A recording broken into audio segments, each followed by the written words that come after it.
قال علي كرم الله وجهه رضي الله تعالى عنه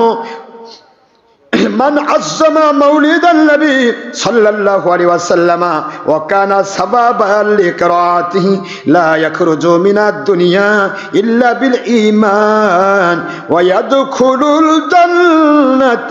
بغير حساب সুবহানাল্লাহ সুবহানাল্লাহ। আলী কালামাল্লাহ ওয়াজহাহু রাদিয়াল্লাহু আনহু বলেন, শুনে নাও দুনিয়ার মানুষ, আমার নবীজির মিলাদ মাহফিলকে মান আজ্জামা, যারা প্রাধান্য দিল, খুশি প্রকাশ করলো, ঈদে মিলাদুন্নবী পালন করলো, অর্থ ব্যয় করলো, সময় ব্যয় করলো, ওদের জন্য আমি আলী কাল্লামাল্লাহু ওয়াজহাহু বলে দিলাম কি, শোনো, ওদের জন্য লা ইয়াখরুজু, সে দুনিয়া থেকে মারা যাবে না, বের হবে না, মিনাদ দুনিয়া, দুনিয়া থেকে, বিল ঈমান, ইমান ছাড়া সে কবরে যাবে না,